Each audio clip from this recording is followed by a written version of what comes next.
pensier, di pensier,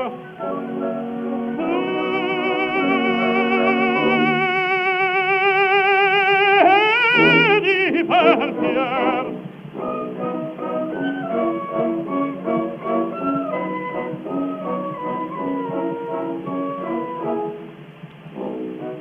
E sempre misero chi a lei s'affida, chi le confida, mal cauto il cuore, pur mai non è sentesi felice al pieno, chi su quel sero non li favore.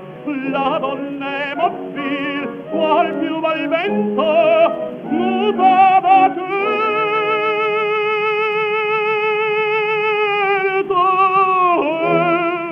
di pensier, di pensier.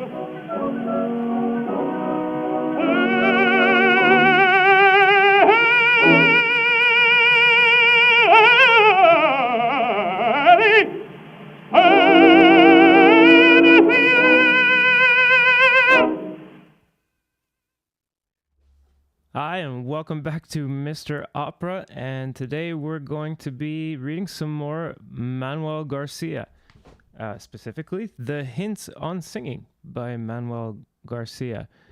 But before we get to the book, because I realize, I don't know, reading the book is a little bit dry maybe, I've got a user request to cover some cool audio and video. Just a second here, let me adjust myself. So that's thanks to Ivo Romanek, Dobrej, and we're gonna listen to first some Galliano Mazzini, who's pretty freaking amazing. And I'm sure you'll agree. And we're just gonna take a listen to a few examples of tenors singing the same aria. And then maybe if we have time, we're gonna look at Ivo's other clip that he wanted reviewed, which was a couple of low-voiced gentlemen. But maybe I'll do that next time.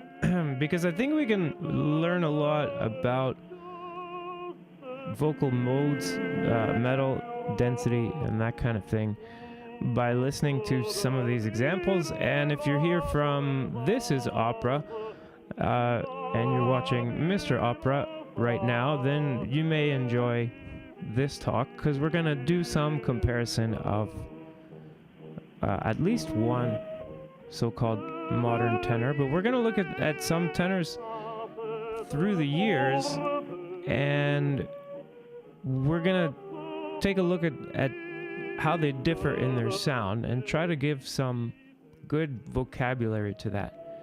Hopefully that'll help those of you who are still really early on in your singing career or singing journey or whatever, and still willing to change your mind about some things, or maybe you're a little bit frustrated with the kind of things you're quote-unquote allowed to sing, and maybe that's sometimes smart, but maybe it's a little bit arbitrary. It's kind of based on nothing, and I think that by having some words for the different kind of sounds a tenor could make, for instance, if you're a tenor yourself, or you want to sing tenor, then you know what to ask for. And even if in the end you conclude like, okay, well, that's not realistic, you know what is not realistic. You have a definition for things. So we're gonna take a look at some singing here, and hopefully I'll get away with this. You know, there's some issues with copyright and all these things when you're doing classical music. There's public domain stuff, and then there's stuff like this. I'm not sure if this is public domain or what. So I'm gonna do the normal YouTube React thing where we have to keep it a small part of the screen, and since it's just audio, well, basically I get nailed on every video for some kind of copyright something.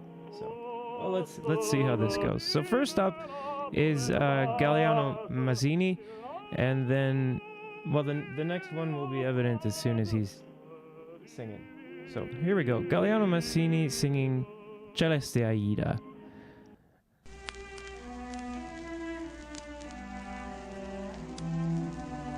And if someone in the chat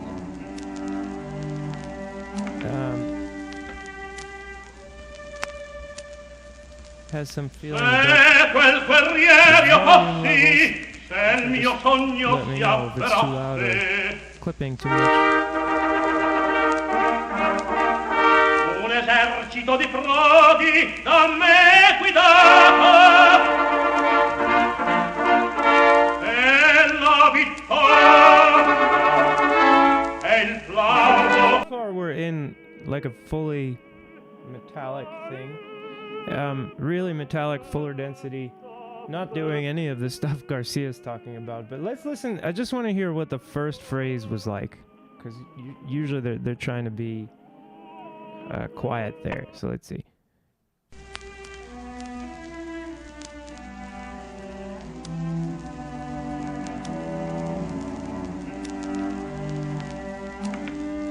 We're gonna listen for the vocal mode here.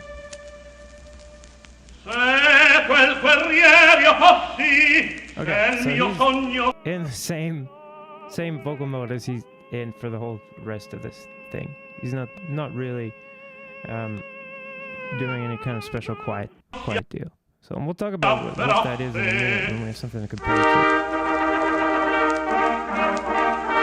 Un esercito di frodi da me guidato. You can notice that. So Garcia was telling us about, turning this into as you go up and all that, and he's not doing that at all, not even a bit of this kind of rounding, especially if you listen to The might be a different story, but let's listen a bit more.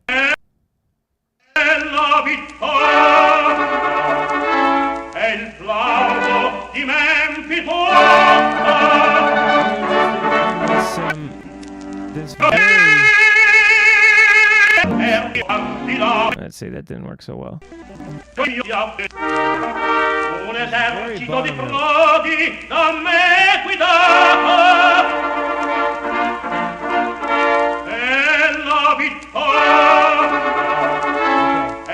bottom note. The very last note of Vittoria, that's impressive. I mean, the whole thing's impressive. But that he's landing in the same vocal mode, basically. He's not switching to a neutral mode. He's not losing control of the vocalization, of the coordination, basically. And then most tenors wipe. I guess it's not a big deal. They don't care so much. I care about this very bottom note. And no, it's not as loud as a bass or anything like that, but the way he's singing this isn't gonna have trouble being understood most of the time in the theater. The orchestra still has to be careful a little bit, but when this becomes neutral, which is often the big risk when you're coming off of a higher note and going into a lower register for a tenor, then you might get a kind of wipeout or like a fuzzy sound or just inaudible. Been there many times.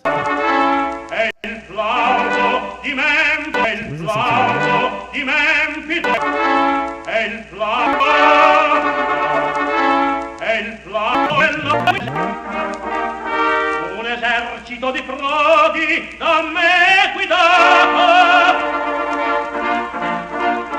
e la vittoria flauto dimentico himself as he holds that upper note on Vittoria just like a little bit long. So that he establishes the bigness of the phrase, whatever, before he goes into this really unsuitable range.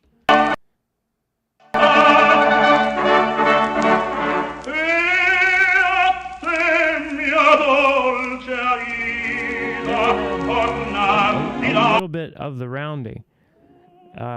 So instead of like or something, we have a kind of sound, but just a little bit. So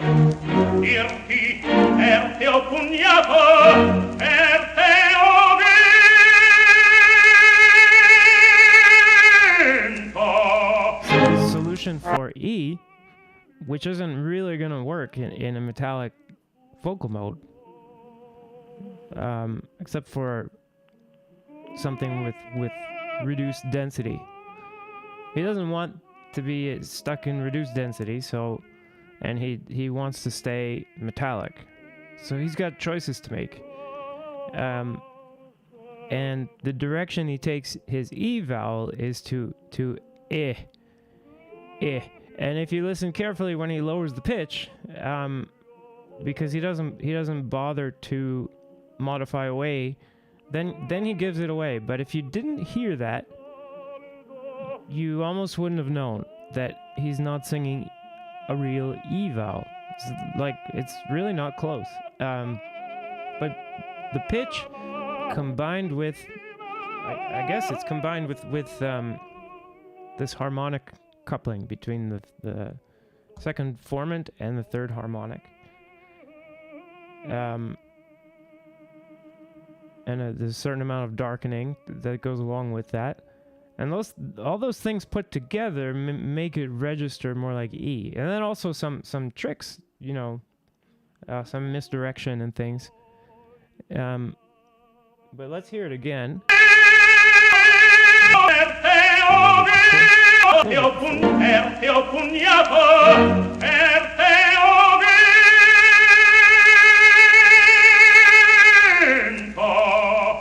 So you hear when it comes down that it's vinto, not vinto.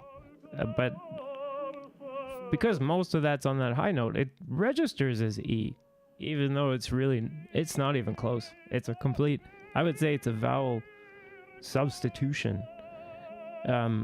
If you have that vowel in whatever language you're thinking in, it's a substitution. And if you don't have that vowel, I guess it's just a modification. But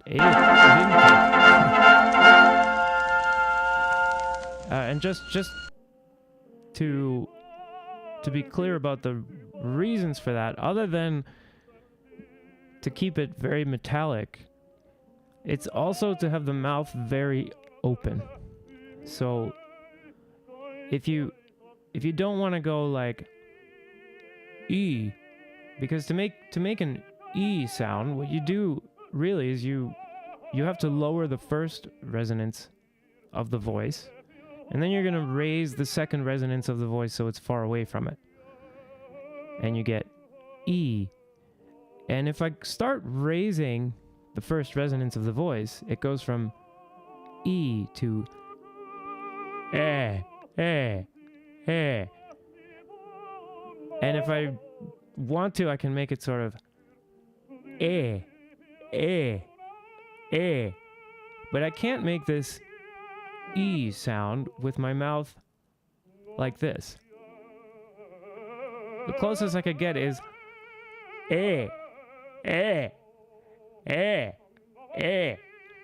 and that's essentially what he's doing. You combine that with a really high pitch. Well, it's not that high, but you can combine that with the pitch that he's singing, and you get the audience is fooled into thinking they heard E. But if you listen carefully, when he comes down, you hear it. Let's give it one more try so you can hear that.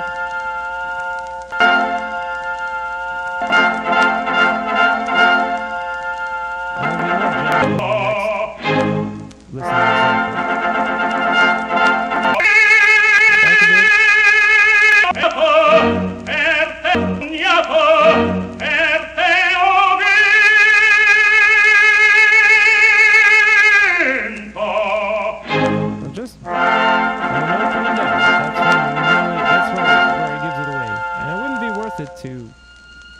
we say, close that E down on the way down.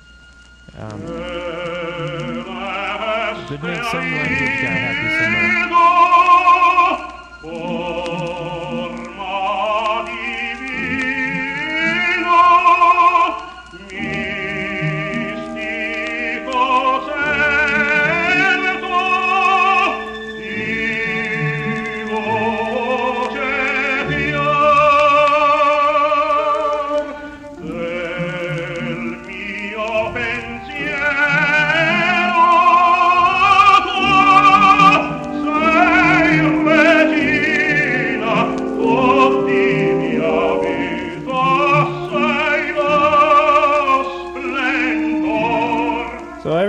Everything there is just following these same rules. It's really simple what he's doing. It's great.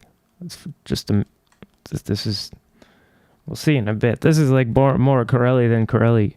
Yeah. So you guys in the chat, let me know if like the sound levels are working and everything. Okay. See here.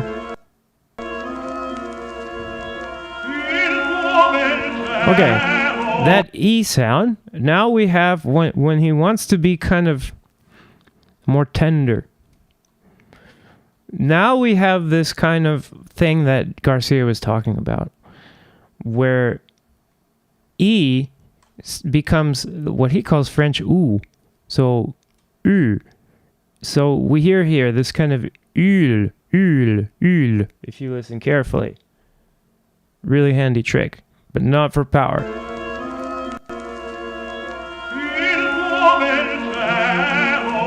Hear it? Give it one more shot.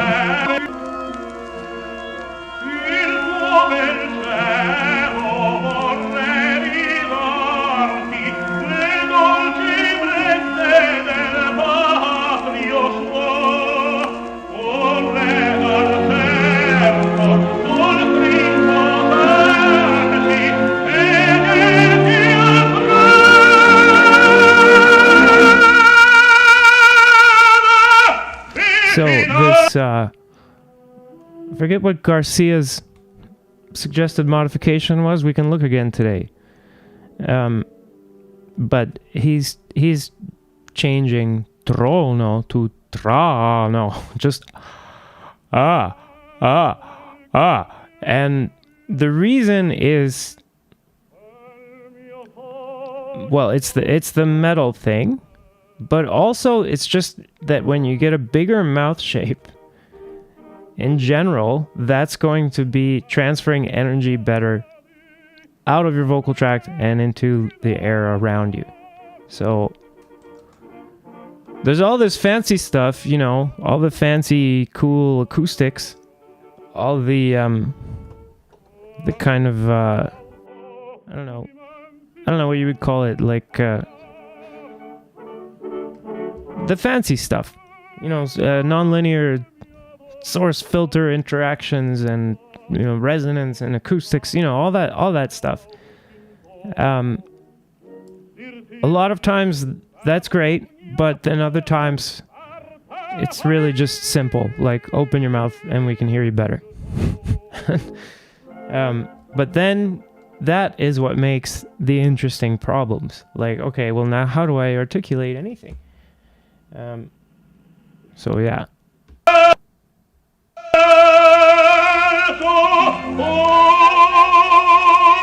Now we're getting tender, so instead of this getting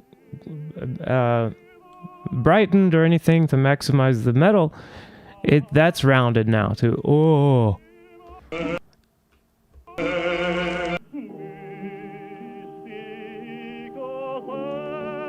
I don't know how I lost volume here. 1 second.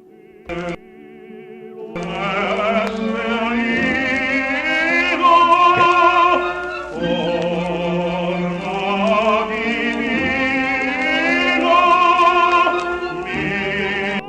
Sorry, I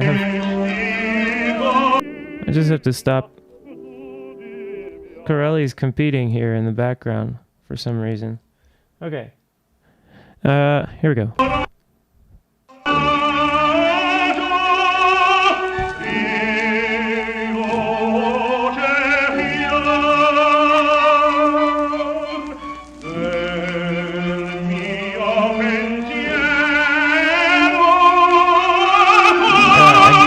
it seems like a small thing,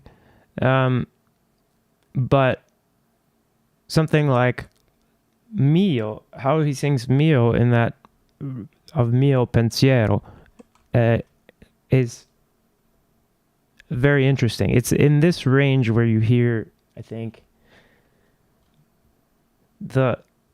when the choices get made that make this spinto or more lyric, shall we say, fuller or kind of reduced.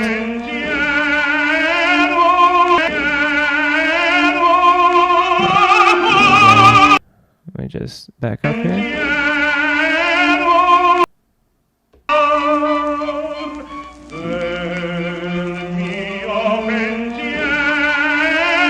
So it's like starting in neutral, this phrase, I think, which he doesn't use much, but he's getting softer with that. And then his E is more like a real E. But then by the time he's finished the word, you could say he's revving up the engines for the end of the phrase. And he's gonna switch what he's doing there right in the middle, and it gives him a way to move forward without getting stuck in, well, some of the things we'll see later. But so here the metal comes in. It's actually abrupt, but he does a really good job distracting you from it, because he's changing intentions and changing directions in the middle of that word. Let's hear that again. Let's hear a bit more. And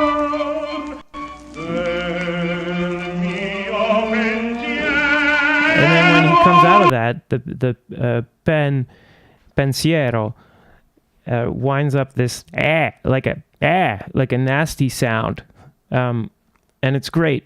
It comes out tender overall and loving overall, because he gets that done at the beginning of the phrase.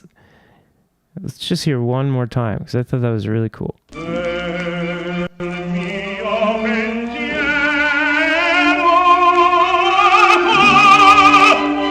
now instead of ooh, which is also just not going to work really with this mode that he's in, I guess that's edge. You can try to do like you can try to do a couple things. You can try to do more of a substitution. So like instead of ooh, you have to. And then the other way you can kind of do it, which I don't think he's doing here, is you kind of pretend like you have a peanut and you're holding the peanut between your tongue and your soft palate. Ooh, oh, oh, oh, oh, oh. And then as you go higher, the peanut's going to get bigger. And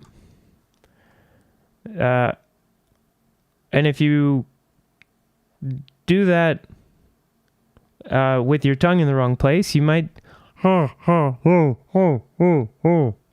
get this kind of sound, like a sketch kind of. Let me make an offer that you can't refuse, kind of thing. Yeah, but going on.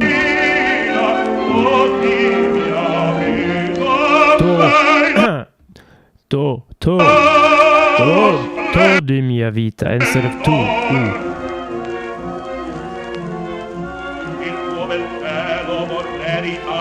That's amazing.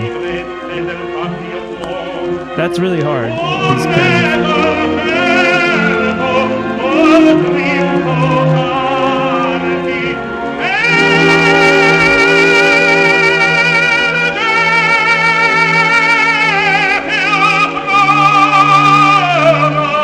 None of this stuff that Garcia is talking about with the rounding out and darkening the vowel.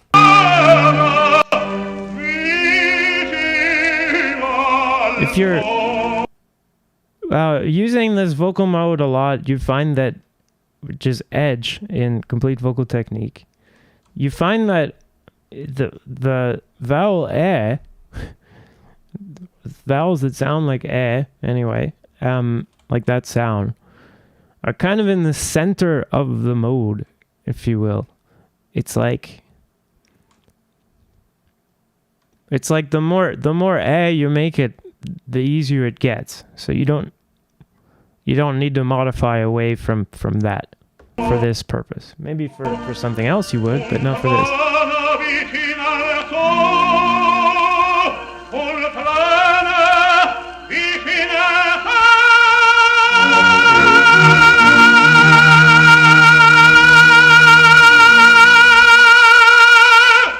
So obviously we're not doing the super piano ending, and that makes sense. Like, why?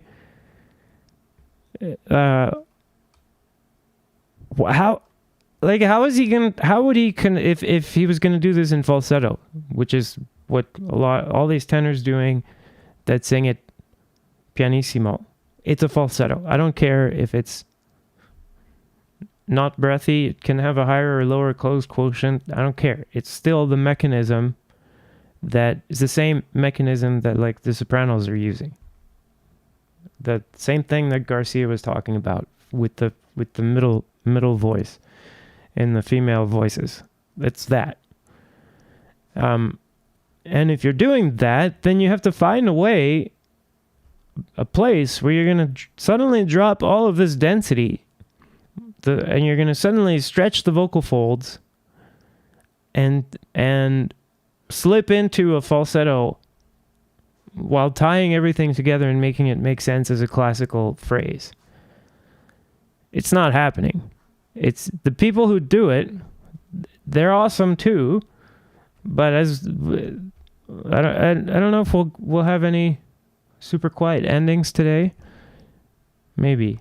But the people who do it do not also tend to do this fuller density, completely as metallic as you can kind of thing with the rest of their singing.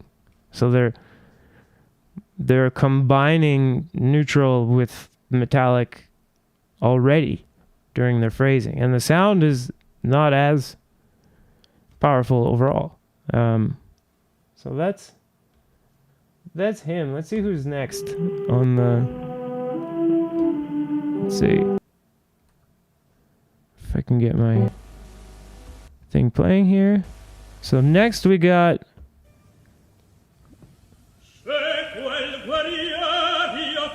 Carlo Bergonzi.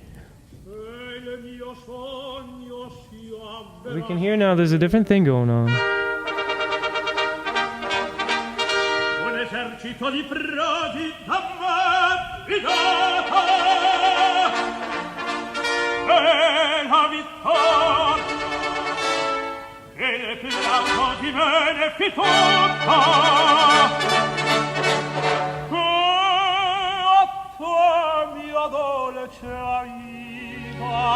Alright, so let me see. I'm going to check the chats now.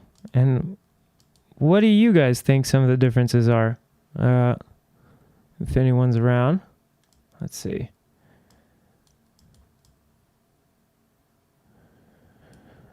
Hey, Evo, what do you got to say about these differences? And no one in the chats otherwise, so.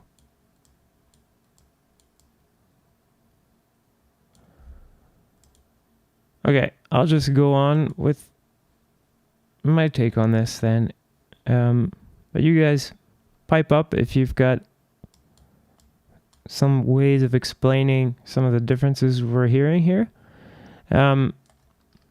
But I would say that these coordinations that Bergonzi is using are not all lighter. Some is the same, especially higher in the voice. But then some are much, much less metallic. So you can hear the sound comes out in a way smoother, not not as rough. You hear less roughness in the sound. Less, probably if you're looking in the, this whole singer's formant range, or this 2500 to 3500 range, there's probably, it's not that there's nothing, but just less, maybe. And often his closed quotient is also less than the last singer. So his closed quotient, it almost sounds like breathy, or like swelling or something, or like, almost like a little bit of this in the sound. So some differences already, but the main thing to me is that instead of just staying with this as much density as possible in the sound, Bergonzi is lighter, especially in the middle of the voice. When he gets to the top, he's mostly, or a lot, going for the same approach, but so far, but we'll see. Not always.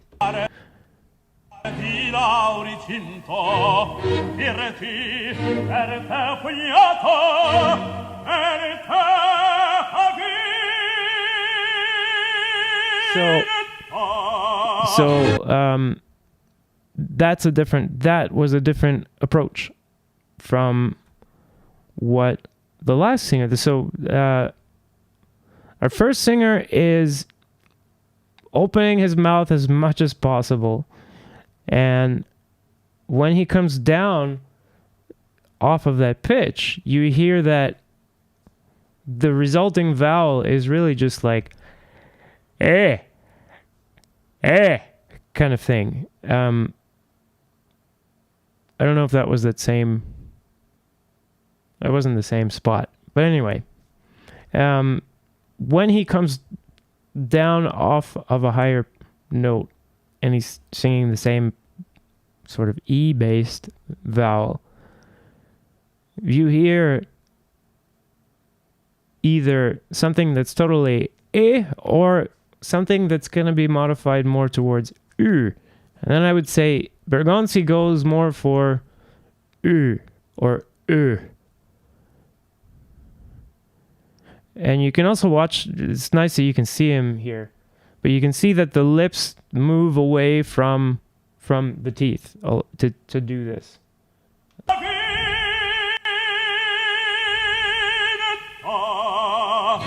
So it's more and it's a rounder thing, instead of this and that would be a lot less powerful, I imagine. I mean, we're not there, but I can just tell you that's a lot less powerful, but it's still very nice. So I don't want to. These are both really great and famous tenors. So I'm not saying like one is right and one is wrong.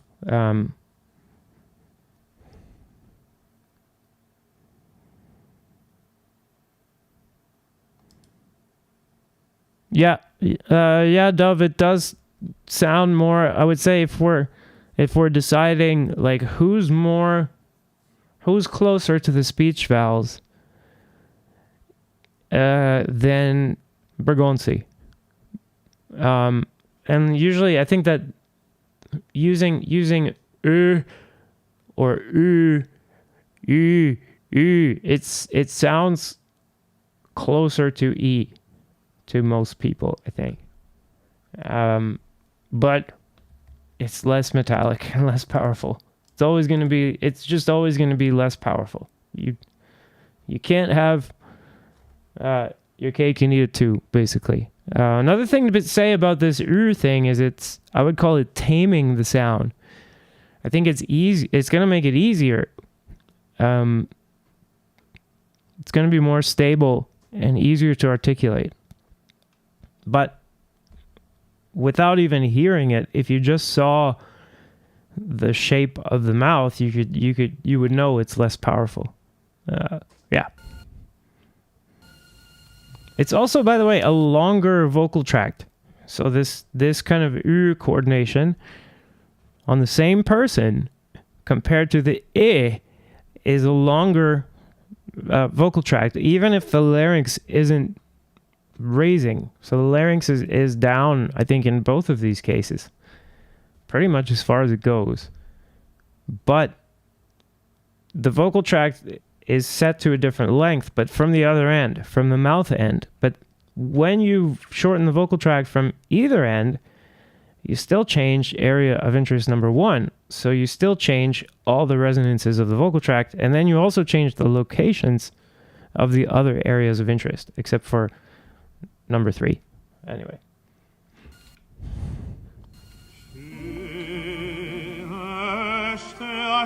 So really, so he's sticking to some really diction coach happy making Italian. So he's celeste. He's making a difference between e and e, and now you're getting to those differences. If you're demanding those differences, basically you can't do this in fuller density and in fully metallic vocal modes. If that's something that matters, and if it matters consistently, then you wind up with acoustic choices that are diction choices. You blur the line between acoustic and diction things. So it's something to decide if you're singing, well, not just this repertoire, I think any repertoire.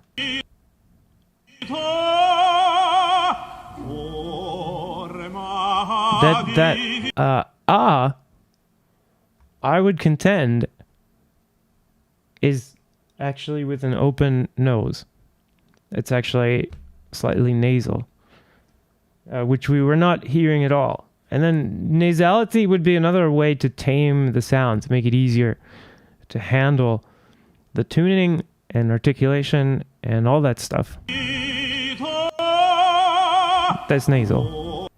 So this is celeste ai don, kind of don. Let's hear it one more time. Don, don.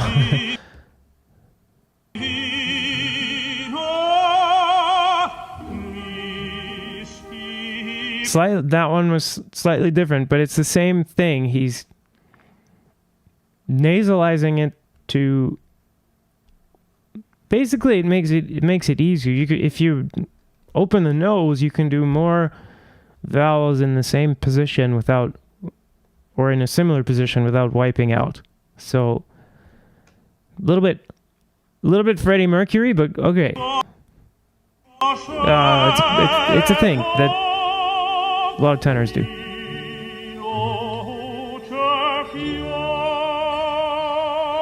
Also nasal.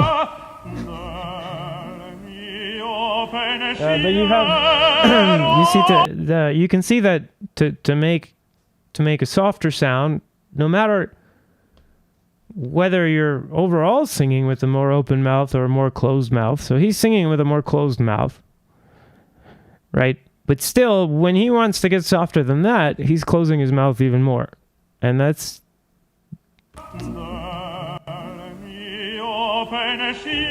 Let's watch it again. How small the mouth is for Adele. And the previous singer, you would not have seen this.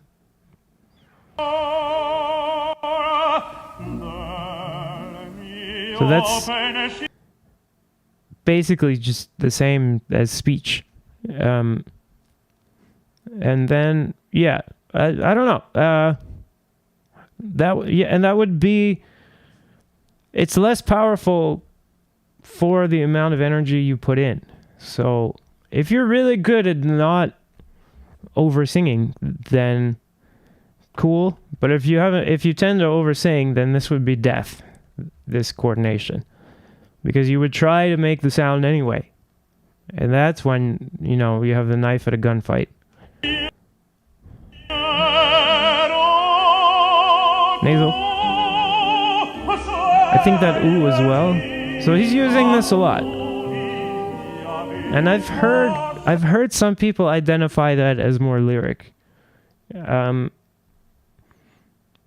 they say, they'll say, oh, that guy sounds like a real, Italian tenor or whatever. And it's not, I'm not saying this is consistent or it's a real definition, but usually the guy that they're talking about is mixing in nasality for certain articulation moments.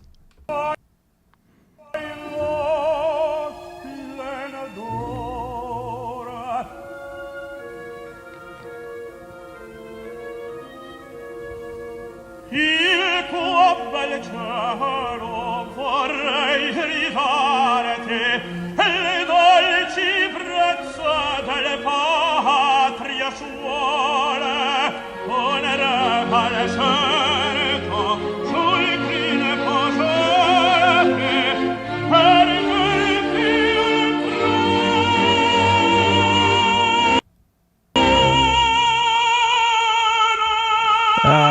So you hear some, I guess it's distortion or something, and I don't think that's in the recording. That's from the vocal folds kind of wiping out during that note.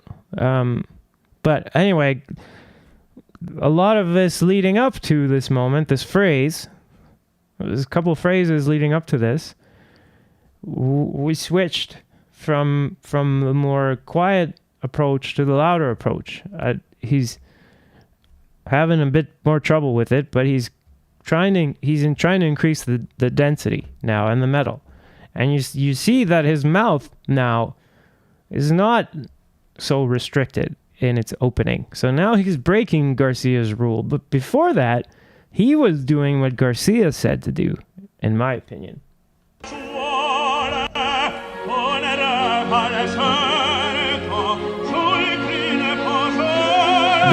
That in particular is a bigger mouth opening than we were used to.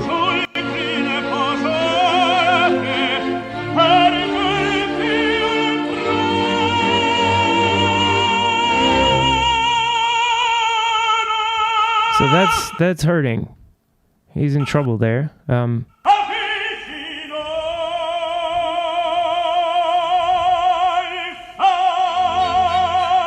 I recognize a lot of the stuff that's happening to him as like, oh yeah, that sucks on that, because I know.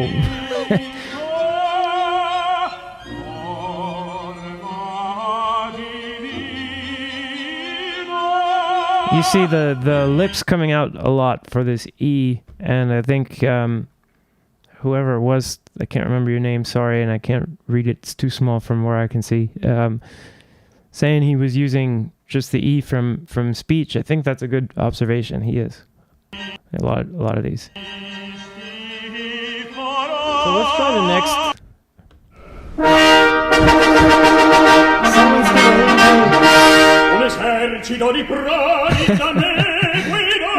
This is just a troll. This is opera. Sorry, guys.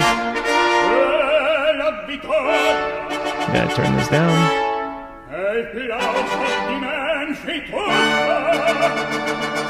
This is like neither of these.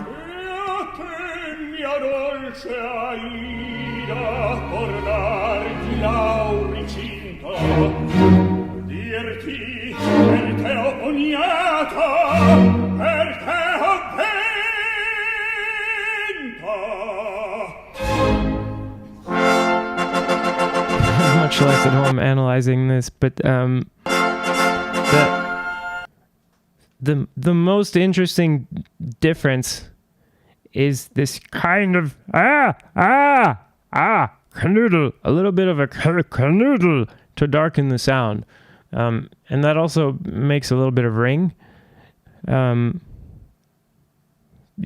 oddly I had to turn down the volume on this one because it was too loud.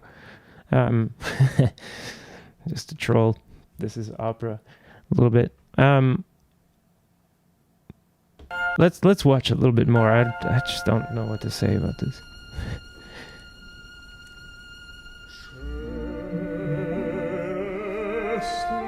Yeah, Dove. That's. I mean, it's not swallowing. I mean, it can't be literally, but it is. It's in that direction. The interesting thing about that is that where the tongue is going to is maybe not where you'd think. So if you watch my videos on vocal acoustics and visualizing vocal acoustics, for the first resonance of the voice, we have the most activity at 2 points. The very beginning of the vocal tract, where the larynx is, where the vocal folds are, and then the very end of the vocal tract. And they have opposite functions. So if you were to constrict the one that's at the vocal tract end at the beginning, that's going to raise all the resonances of the vocal tract. And if you constrict the one at the end, that's going to lower all of those same resonances. In theory, if you did both at the same time, you could cancel out the one with the other, as far as the resonance goes.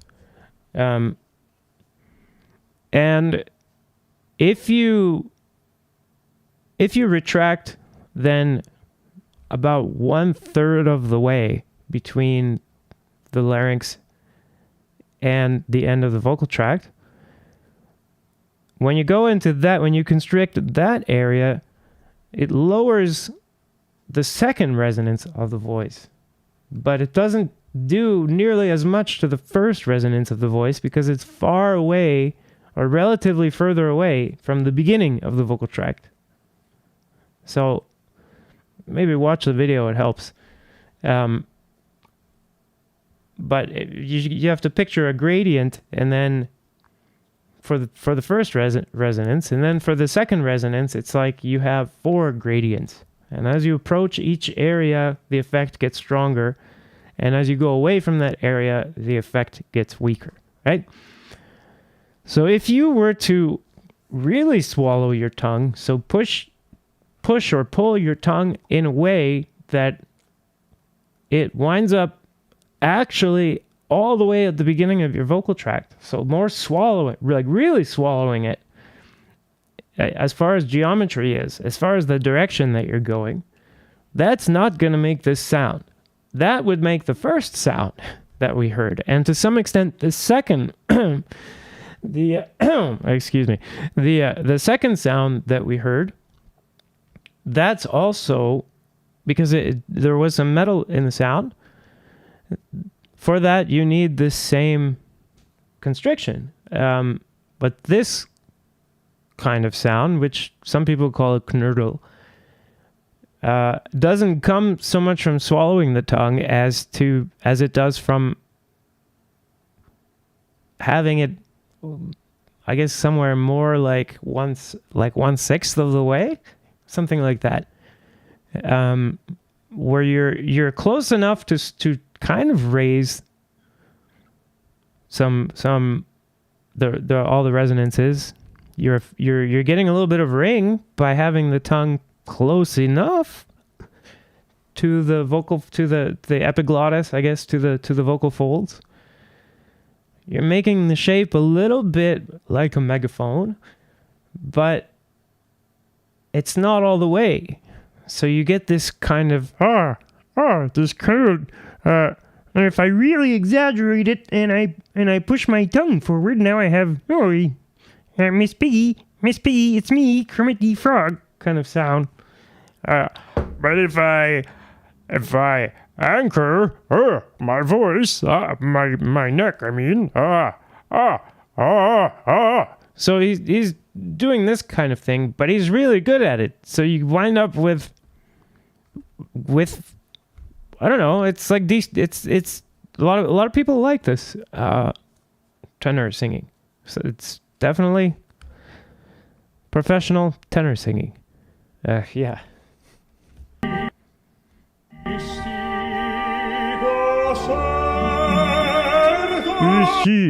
So we have U and E, kind of sound. But again, we have to be clear that the amount of skill needed to use that coordination to do this is really high. So there were some disputes with This Is Opera, where they said I'm saying it's all the same and blah, blah, blah, blah, blah. And that's not the point. If you're singing with fuller density and metallic and you think that that's better than singing with a knurtle, okay, but it doesn't necessarily mean that you're better than Kaufman. To be better than Kaufman, you have to be better with your fuller density and metal than he is at singing with his knurtle. And for a lot of people, it's not the case. Yes, Di Stefano does do. But then we had Di Stefano on when he because he's really inconsistent. So there's recordings where he's not doing it at all. And then it's annoying because I say it's gonna sound like this and it sounds like someone else. Okay.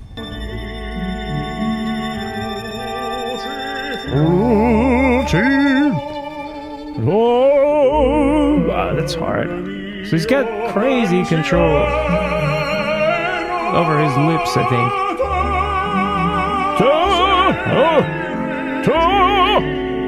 Kind of thing. Which I don't think is metallic. So other than the... And by the he does use he's metallic sometimes.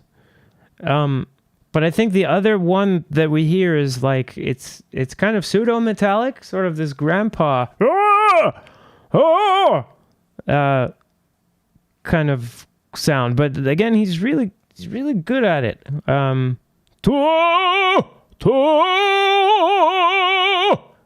But he knows exactly how to do that. So it comes out right. It's impressive. So, but anyway, what you have so far is 3 different ways that if you liked it, you could say that those are, I want to do it like this. And you shouldn't have to be doing it one way if you don't like it that way. But if that's your intention, to do it the way you want, I think it helps to be able to name it. What it is and what it isn't.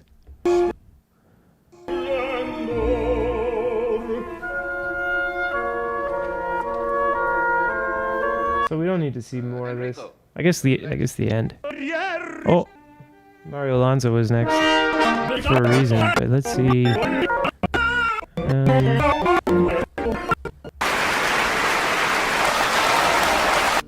Applause. Let's hear his.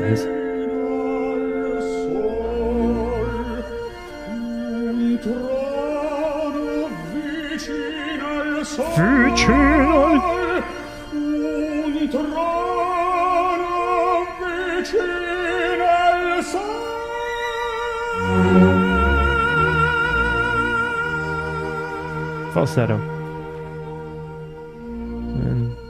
Or some definitely neutral.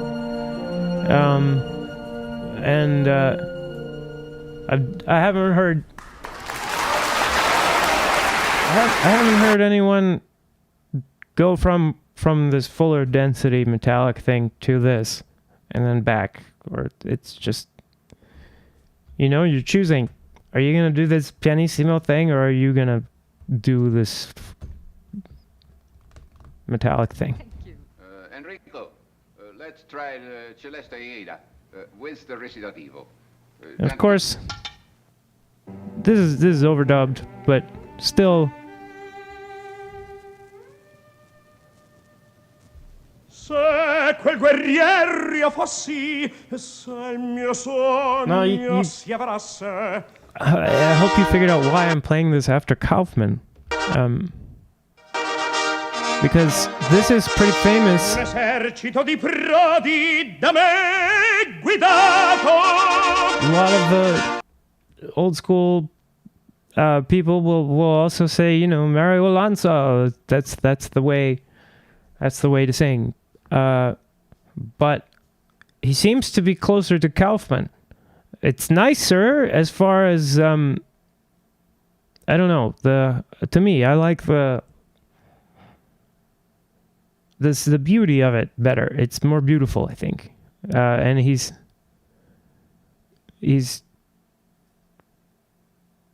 not trying to do this in an opera house. So that's also something to consider. You know, he gets to just sing it down or however he wants. But still, we see that he's not just singing soft. So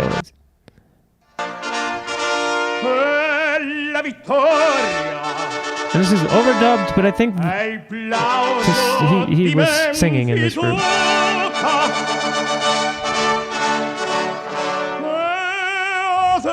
So as far as I know, the way they do these scenes is they mostly sing while they're filming it, even though that's not the audio that you're going to wind up hearing. But I'm not sure. Someone could correct me on that if you know something specific about movies. Oh, let me see if I can...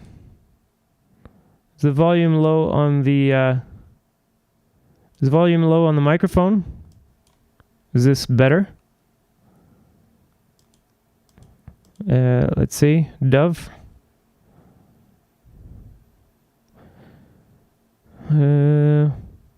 Let's see.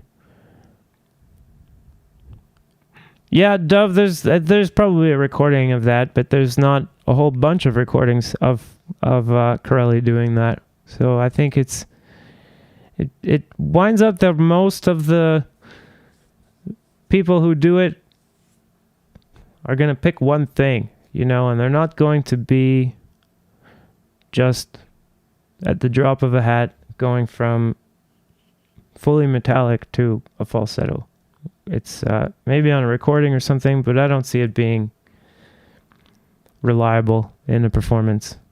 Let's see. Okay. All right. So I think we're okay on volume, etc., etc. I'm gonna get back here. Yeah, the big thing to point out was the use of the knurtle.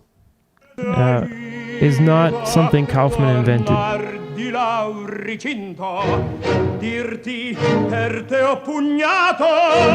it's gone.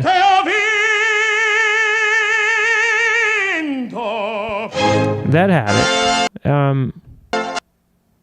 I think he might be more metallic than Kaufman did.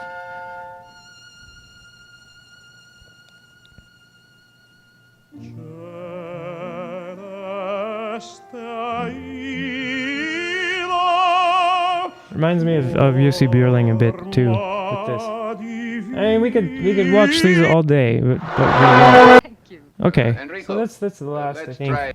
Did I have another one? No. So just wanted to look at a selection of tenors singing the same thing. Thanks to Evo for the suggestion. I'm gonna see if anyone has any questions about. Yeah, but okay. Yeah, Dove, I agree with you. Most people who use, I would say that most people who use Kaufman's approach are not successful. I mean, most people who go for any of these approaches are not successful because it's hard. But of the skilled singers, I guess, you know, if you're a talented singer, I wouldn't recommend going first for this approach that Kaufman uses, and I would advise that it's difficult to be performance ready for most people if they're relying on this. Whereas, as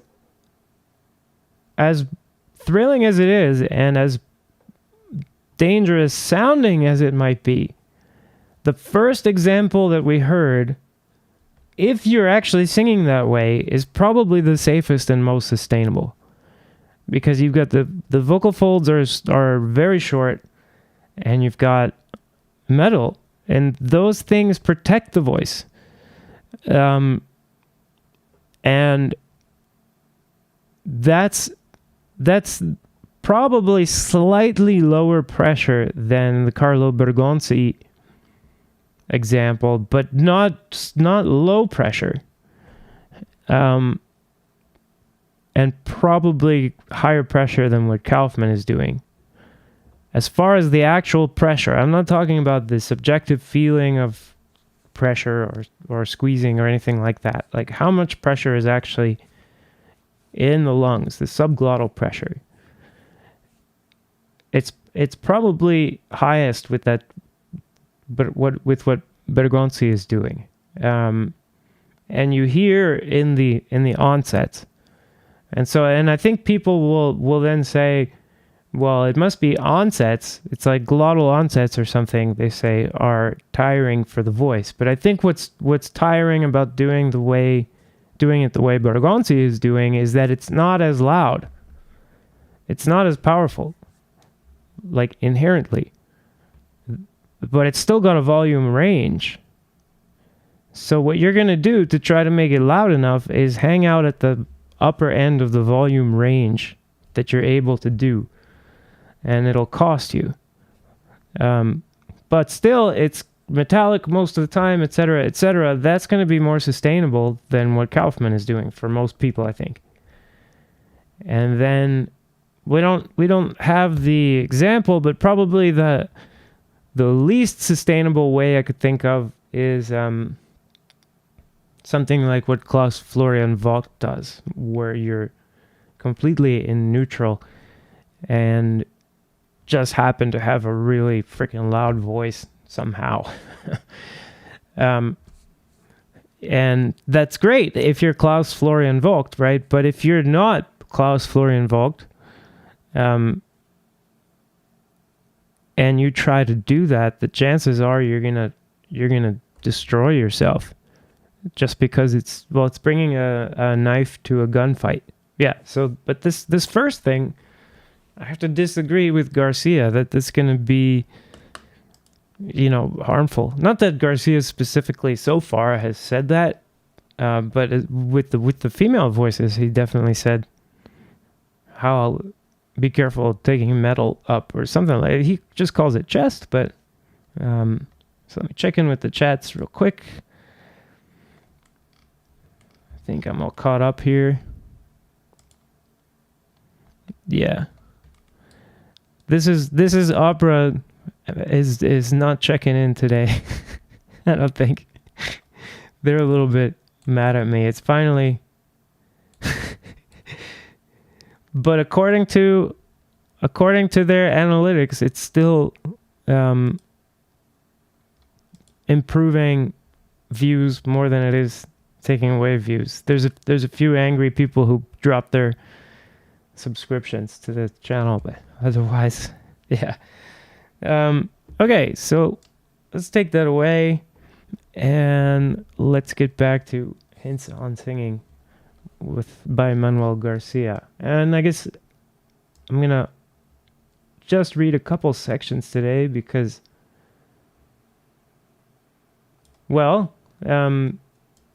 we did this other stuff. Eventually, this will be something like Mr. Opera show, I guess, if I keep going. And we won't be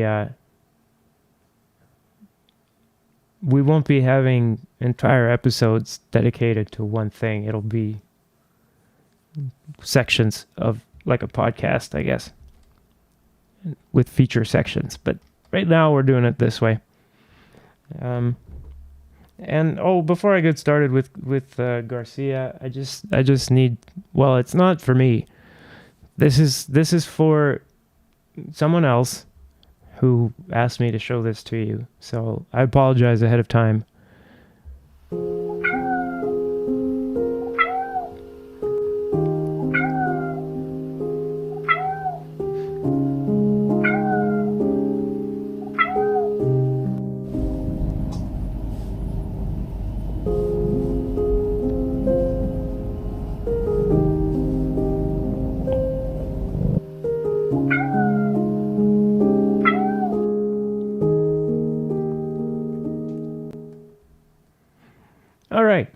Yeah, when I get more smooth, I'll be learning how to do that while I prepare my Garcia here. So, we were talking about female voices, And we went through the registers, and now we've gotten to the head register. We have some water here, because I'm going to go into reading mode.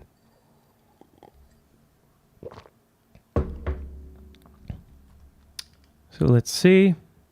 Maybe I should zoom it a bit more. Yeah. The head register. 12. I'll turn down my... 1 second here. Okay. What is the head register?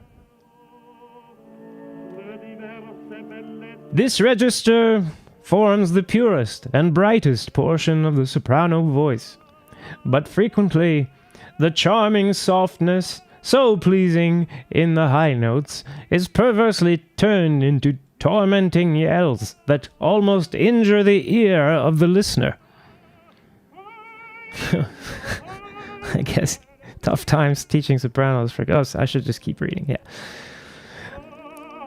When singing a long scale, say a 12th, do you keep the same tint throughout? Oh, excuse me. 1 second. When singing a long scale, say a 12th, do you keep the same tint throughout?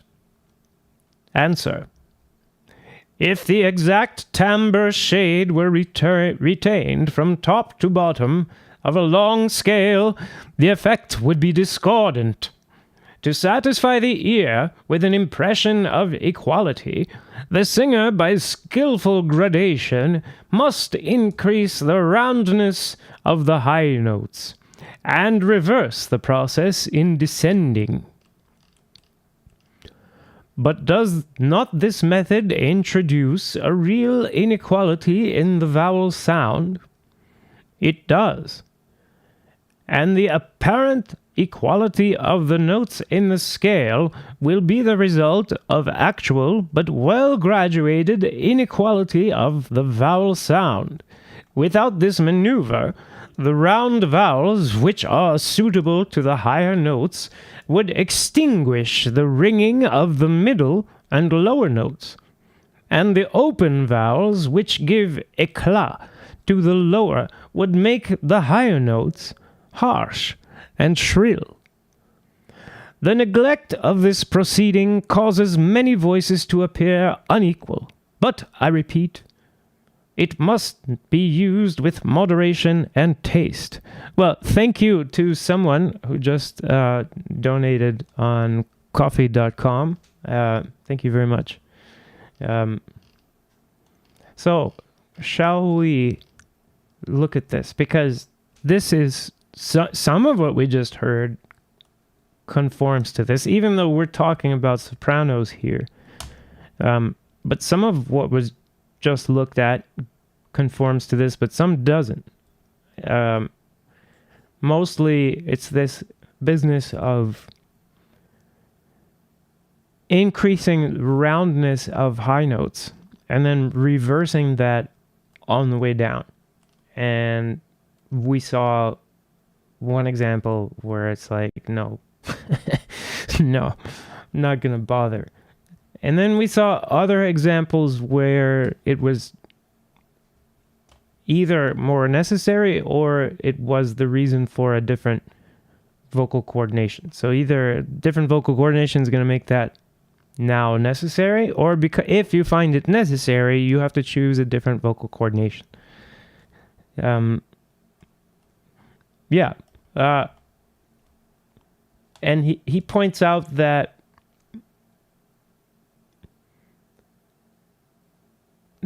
when you go down, you want to brighten, basically, and when you go up, you want to darken.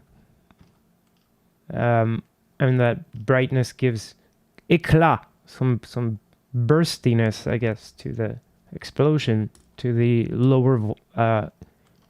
lower notes. So 13. Male voices. Now we're gonna get into male voices, and let's see. I'll read a couple sections here. How are male voices to be treated? Basses, baritones, and tenors should commence their daily study with low and easy notes. These should be attacked with the stroke of the glottis on the open Italian vowels a, e, as they sound in the words alma, fede. So he's not. Oh, I should keep reading here. Why should you commence with an open timbre? Because in order to render the voice free and strong, the clear timbre is the most efficacious with the vowels just indicated. Basses and baritones should rise as far as, and then E natural. Tenors to F sharp. Are these high open notes easily attained? The open and free timbre, which sometimes comes spontaneously, demands a long, patient, and careful study from singers who have veiled their organ too much. Those with this habit have great difficulty in giving the third, D to F, the third D to F, otherwise than veiled, and even then with effort and fatigue. Can you recommend some other method? The portamento. The student ought to start from a bright note and carry the voice to a veiled one, keeping the slur brilliant and ringing. Short scales of 3, 4, and 5 notes commencing from bright notes are also useful. Are not the chest notes in clear, bright timbre very shrill? When once the organ has been formed to the clear timbre, a slight veiling of the vowel will suffice to relieve the sound of its shrill or sharp quality. How long ought this study to last? No more than 10 minutes at a time, and the least symptom of fatigue or uneasiness should be the signal for a long repose. Now we've got some Hermann Klein notes here. So first see the note on page 13, and that was for the stroke of the glottis, which we went over. And then the next Hermann Klein note, the term failed. Here signifies darkened or covered. So that's what Hermann Klein has to say, and we have this confusion that Garcia for some reason loves, where we have there's veiled versus clear, and for sound, and then there was veiled versus bright. And that was also clear. There was veiled versus clear for timbre. And he just kind of switches between the two, and he doesn't tell you which one he's switching to. So when he's talking about veiled versus clear sound, he means the open quotient, or the closed quotient. So let's just put CQ. And then when he's talking about the timbre, he's talking about the resonance.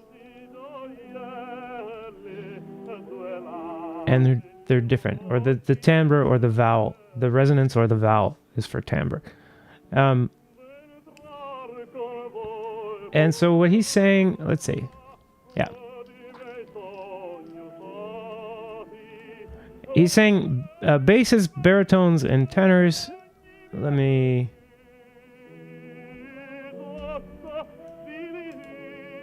just get my highlighter here.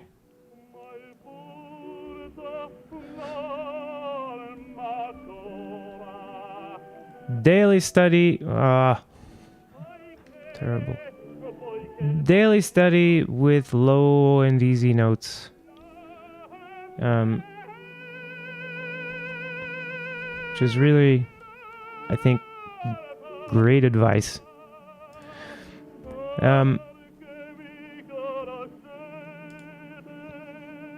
And with these glottal strokes, glottal attacks on a and e, okay? And he recommends, right, an open timbre so that you're not starting with u or with e or with o or something like that. He recommends a and eh.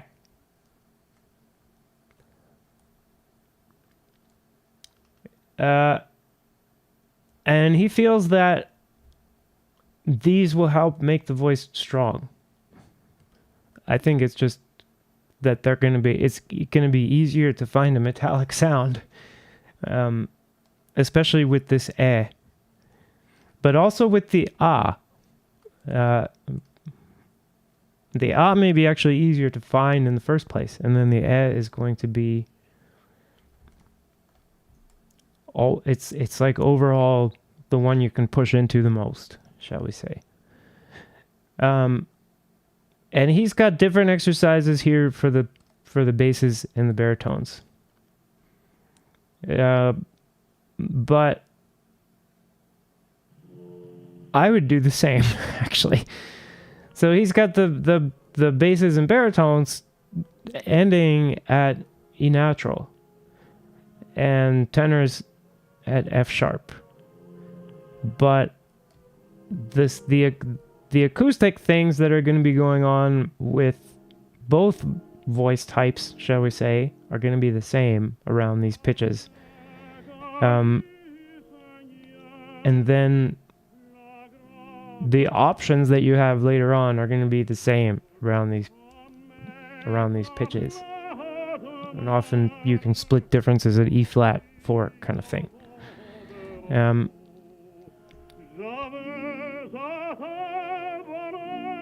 The open and free timbre, which sometimes comes spontaneously, demands a long, patient, and careful study from singers who have veiled their organ too much. So he's saying that if you've been covering too much,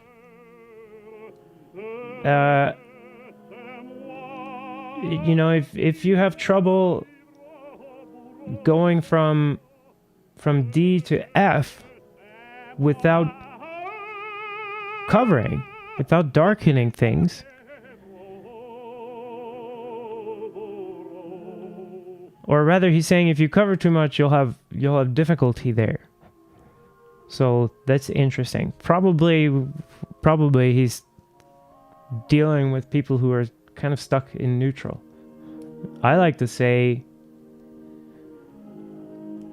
that you have a letter,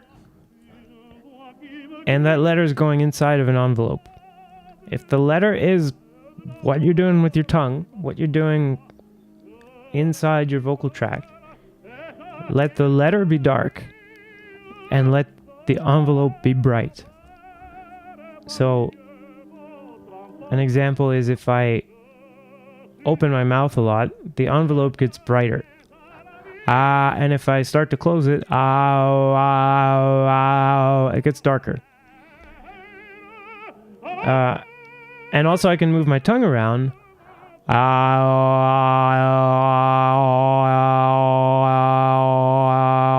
Took me a second to get my bearings, but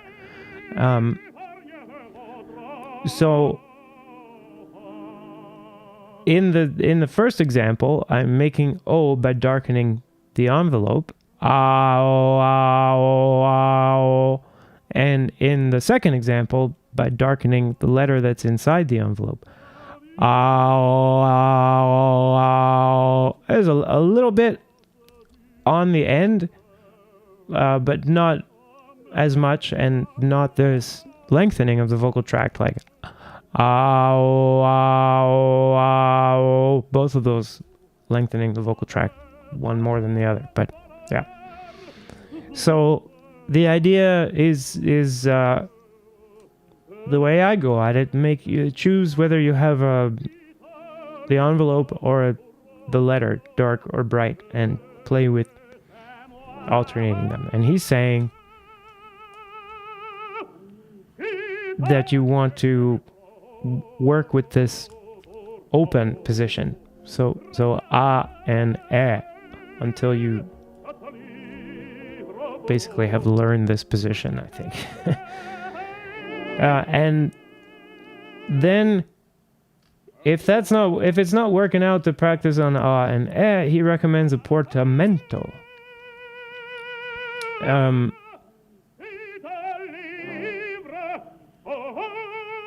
And so going from a bright note to a veiled one, keeping the slur brilliant and ringing.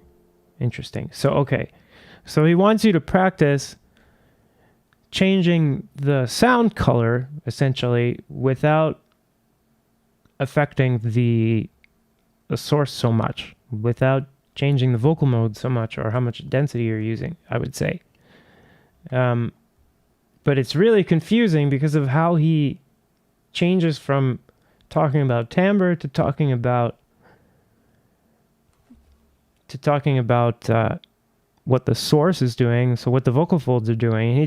And he uses the same words, so that's really annoying. And he's not always telling you when he changed from the vowel or the resonance to talking about the source, the vocal folds, the organ, as he calls it. And from these singers who have veiled their organ too much. Stop veiling your organ. You'll grow hair on your palms or something. Anyway. So here, this bright and ringing, from a bright note carried to a veiled one, that looks like it's a sound color. Keeping the slur brilliant and ringing, that looks like source. So this is veiled versus bright, and then this is veiled versus clear and ringing in the same sentence. But it looks like keep the source the same, try to do a portamento while going from a brighter vowel to a darker vowel, to a rounded vowel, shall we say, and try to keep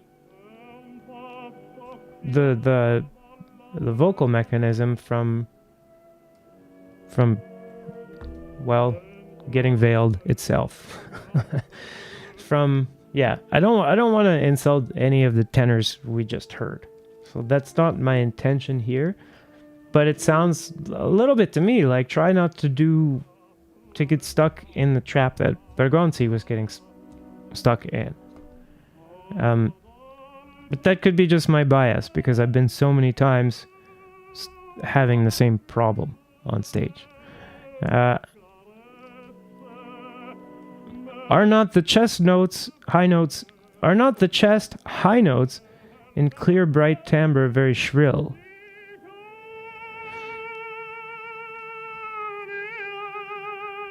And he says, as long as you can keep the timbre clear, so as long as you can keep the mechanism doing what you want to do, then slightly darkening the vowel is all you need to relieve the sound of any shrill or sharp quality. But I think, as we heard in some of the examples, it's not even an option sometimes. It's just not always... Okay, yeah, he's making that recommendation, and it's kind of like a compromise, I think. But maybe I think there's some singing that was developed after Garcia that was completely uncompromising and less concerned with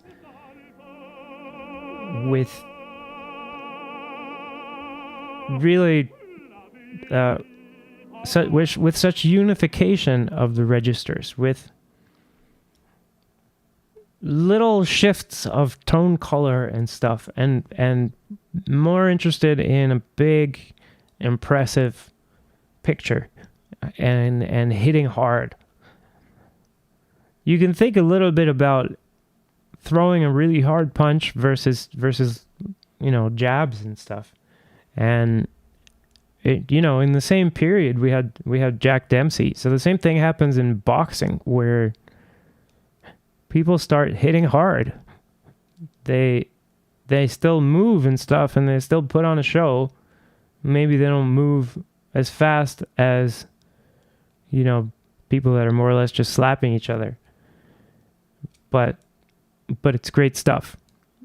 However, I'm not sure it goes back to Garcia. Yeah, I think we're seeing some of the stuff that he's recommending not to do is in this first example we looked at today. Another interesting thing here is he gives the boys twice as long as the girls to practice. Let me see, switch to my highlighter here. So the girls got 5 minutes and the boys get 10 minutes. Whoa, why is that doing that? I don't know how I got that. I was just trying to... Okay. 10 minutes at a time for the boys. And then these really long recovery periods whenever there's the slightest symptom of fatigue. I think that's more to do with his clients, his clientele. I don't know. But it's not a bad thing to set your practice goals at 10 minutes. Like, maybe not. No, he says 10 minutes at a time.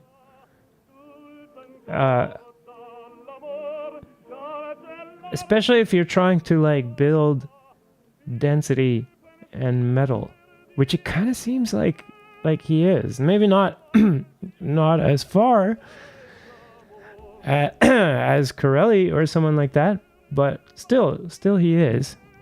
And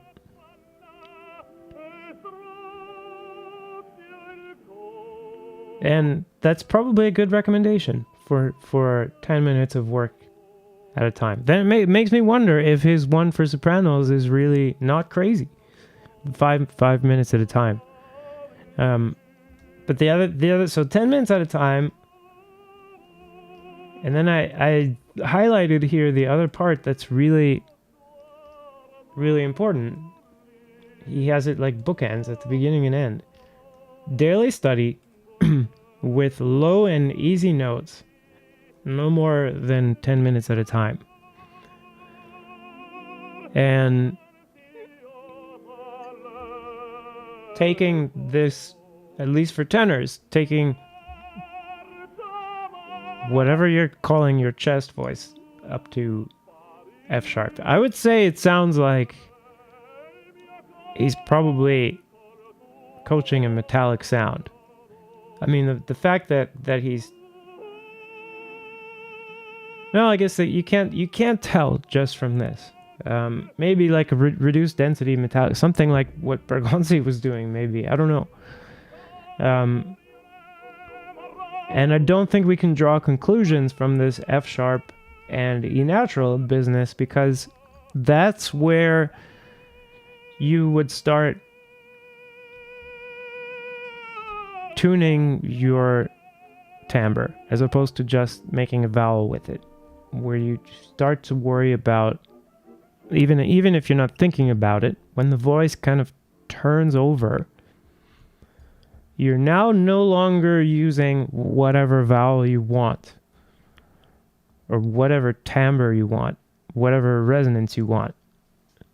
Now you want to tune the second resonance of the voice to the third harmonic. And we all know what that sounds. It sounds like the tenor voice turning over. That's what that is.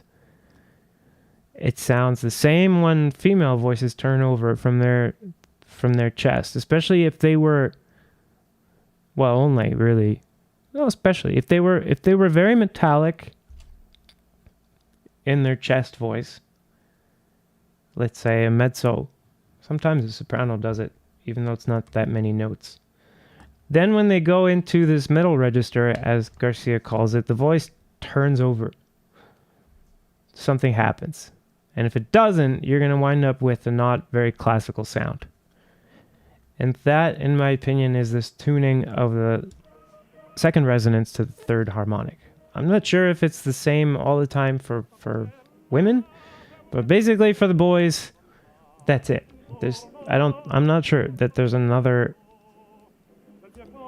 tuning that matters. I don't think there's F2 H4. So second resonance to the fourth harmonic. I don't think it's a thing really for tenors, but I'm not sure. Someone might look that up and have some other ideas, and I will gladly take a correction.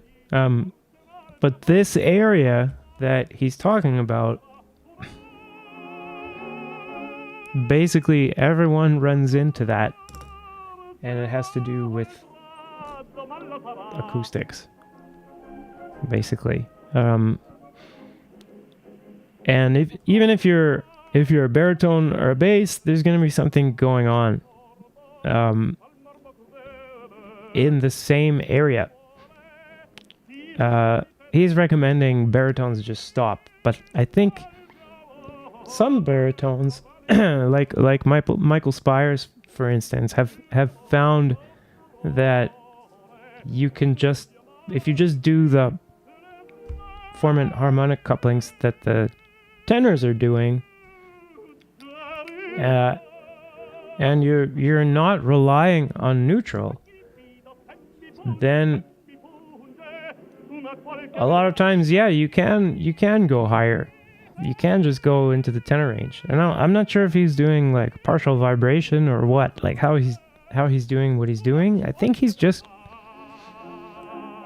pretty straightforward singing and more or less following these rules, and singing not in the fullest density, but still metallic. Yeah.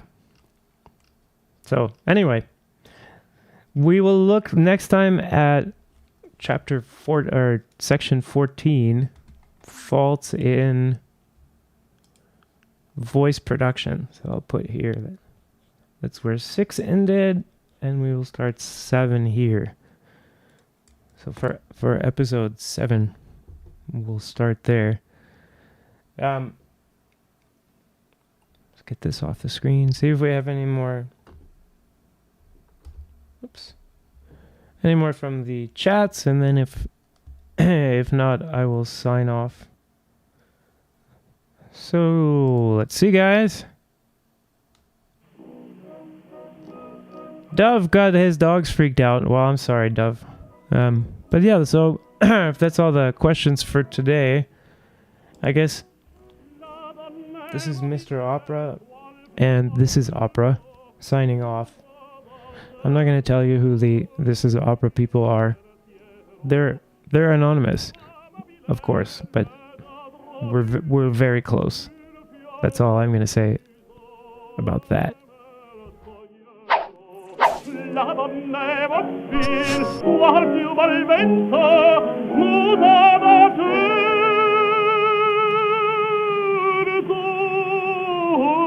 di pensier, di pensier.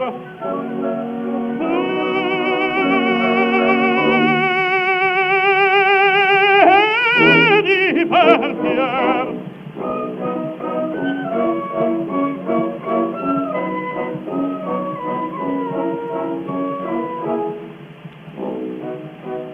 Sempre misero chi a lei s'affida, chi le confida, mal cauto il cuore, pur mai non è sentesi felice al pieno, chi su quel sero non li d'amore, la donna è mobile, qual più va il vento, mutava tu